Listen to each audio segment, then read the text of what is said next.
আমার বয়স ২৪ আর আমার স্বামীর বয়স ৩১। আমাদের একটা ১০ মাসের বাবু আছে। আমার স্বামী অফিস থেকে এসে ফোন নিয়ে ব্যস্ত থাকে, ল্যাপটপ নিয়ে বসে থাকে। আমি কিছু বললে তেমন উত্তর দেয় না, কোনো উপহার দেয় না। আমি আমার জন্য যা কিনি তাই হাত খরচ খুঁজে নিতে হয়। ছুটির দিন সকাল ১২টা বাজে ঘুম থেকে ওঠে। ভালো নাস্তা বানালে কখনোই প্রশংসা করে না।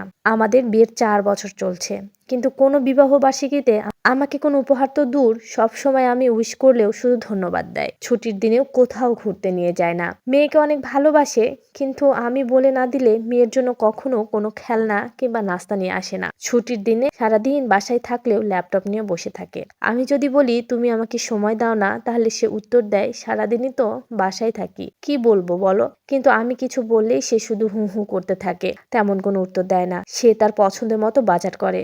আমি কিছু নিয়ে আসতে বললে সেটা তার পছন্দ না হলে কখনোই নিয়ে আসে না। ফোনে কোনো ভিডিও দিলে এসব দেখার তার সময় হয় না। তার সাথে মার্কেটে যেতে চাইলে অনলাইন থেকে নিয়ে নাও, রেস্টুরেন্টে নিয়ে একবেলা খাওয়াতেও চায় না। আমার পরিবারের কেউ আসলে আগেই আমাকে জানিয়ে দেয় রাতে যেন না থাকে। এতে আমার অনেক কষ্ট লাগে। সারাদিন অফিসে থাকলেও আমি কল না দিলে সে কল দিয়ে খবর নেয় না। মাঝে মাঝে মেসেজ দিলেও কি করি জিজ্ঞাসা করে, কিন্তু খাইছে কিনা জিজ্ঞাসা করে না। আমার ইচ্ছে করে ওর সাথে অনেক গল্প করি, রেস্টুরেন্টে ঘুরতে যাই, কোথাও বেড়াতে যাই, কিন্তু ওর নাকি ভালো লাগে না।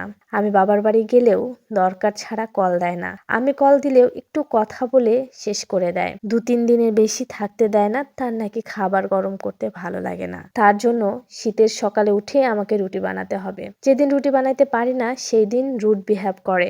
যতই বলে আমার শরীরটা ভালো না, কিন্তু সে বুঝতেই চায় না। যতবার বাবার বাড়ি থেকে আসি কয়দিন এই রুম রান্নাঘর অবস্থা অনেক খারাপ করে ফেলে। ছোট্ট একটা বাচ্চার সব কাজ করে আবার সব পরিষ্কার করে অফিস থেকে এসে দোষ ধরে। একটু রাগারাগি করে ঝগড়া করলে সে বলে আমার নাকি পারিবারিক শিক্ষার অভাব, বেয়াদব।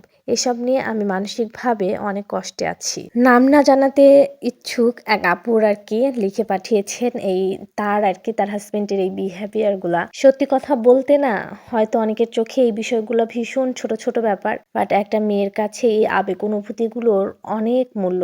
এই অনুভূতিগুলো না আসলে ভাষায় প্রকাশ করা যাবে না। আমি জানি না ওই মানুষটার কোনো অনুভূতি হয় কি না, কিন্তু যদি বউ বাচ্চার প্রতি আকর্ষণ না থাকে তাহলে না ওটা কোনোভাবেই সংসার না। হ্যাঁ, দামি গিফট দিতে হবে, মাসে কয়েকবার বাহিরে খাওয়াতে নিতে হবে, অনেক ভালো জায়গায় ঘুরতে নিয়ে যেতে হবে, এরকম না কিন্তু। কারণ মেয়েরা খুব অল্পতেই খুশি হয়। রাস্তার ধারে ফুচকা খাওয়ালেও খুশি হয়, বড় 5 স্টার রেস্টুরেন্ট হোটেলে না নিয়ে গেলেও হয়। তো এই ছোটখাটো বিষয়গুলো আসলে অনেক পুরুষ মানুষ আছে যারা বুঝতে চায় না, মানে ইগনোর করে। তো ভাই আসলে এরকম মন মানসিকতা নিয়ে না বিয়ে করাটাই উচিত নয় বলে আমি মনে করি। তো যাই হোক আপু, আপনি ট্রাই করতে থাকেন আপনার হাজবেন্ড প্রয়োজনে জোর করবেন, কারণ আপনারই হাজবেন্ড, ঠিক আছে? জোর করে হলেও তার কাছ থেকে আপনার ভালোবাসা, আপনার সময়, আপনার প্রায়োরিটি এগুলো আদায় করতে হবে। যাই হোক, আপনার জন্য অনেক ভালোবাসা ও শুভকামনা রইল। আল্লাহ হাফেজ।